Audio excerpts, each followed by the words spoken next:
വർഷങ്ങളോളം ഈ കൃപാസനം ആലയത്തിൽ 1000 കോടി ജനങ്ങൾ വരികയും അവരുടെ ദീനങ്ങൾ സുഖപ്പെടുത്തുകയും അവർ സുഖം പ്രാപിച്ചു പോവുകയും ചെയ്തിട്ടുള്ളത് ഇപ്പോൾ 1.5 കൊല്ലം കൊണ്ട് ഞാൻ യൂട്യൂബിൽ കൂടി കാണുന്ന കാഴ്ചകളാണ്. അങ്ങനെ ഇരിക്കവെയാണ് എൻ്റെ ഒരു കൂട്ടുകാരൻ സ്നേഹിതൻ എന്നോട് വന്ന് പറഞ്ഞു, ആലപ്പുഴയിൽ കൃപാസനം എന്ന് പറഞ്ഞ ഒരു ആലയമുണ്ട്, അവിടെ ജീവനോടുകൂടി അമ്മ പ്രതീക്ഷപ്പെട്ട ഒരു സ്ഥലമാണ്, നീ ഒന്ന് അവിടെ പോയി നോക്കൂ, നിന്റെ വേദനകൾ ആ അമ്മ കേൾക്കും. അങ്ങനെ ഞാനും എൻ്റെ കൂട്ടുകാരും കൂടി ഇവിടെ വന്നിരുന്നു.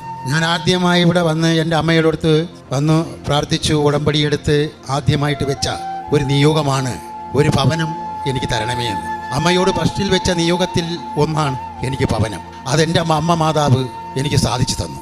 ഇന്ന് ഞാൻ സ്വന്തമായിട്ട് ആ ഭവനത്തിലാണ് കിടക്കുന്നത്. ആ ഭവനത്തിൻ്റെ പേര് തന്നെയാണ് കൃപാസനം. അതേപോലെ എൻ്റെ അച്ഛൻ്റെ 2 ക്ലിപ്പെങ്കിലും ഞാൻ കേൾക്കാതിരിക്കില്ല. ആ വചനം കേട്ടില്ലെങ്കിൽ എനിക്ക് ഉറക്കം വരില്ല. സത്യത്തിൽ കാലത്തായിരുന്നാലും ശരി, ഉച്ചയ്ക്കായിരുന്നാലും വൈകിട്ടായിരുന്നു 5:30 മണിക്ക് വചനം കേട്ടിരിക്കും. ഞാൻ എൻ്റെ വീട്ടിലും ഞാൻ 6:30 മണിക്ക് വചനം വായിച്ചിരിക്കും. ബൈബിൾ വായിച്ചില്ലെങ്കിൽ എനിക്ക് എന്തോ പോലെയാ. മരിക്കുമ്പോഴും ഉടമ്പടിയിലിരിക്കുന്നു മരിക്കണമെന്നാണ് എൻ്റെ ആഗ്രഹം, അല്ലാതെ എനിക്ക് വേറെ ഒന്നുമില്ല. കാരണം അമ്മ തന്ന ആ ഭവനത്തിൽ കിടന്ന് മരിക്കണമെന്ന് മാത്രമേ എനിക്ക് ആഗ്രഹമുള്ളൂ.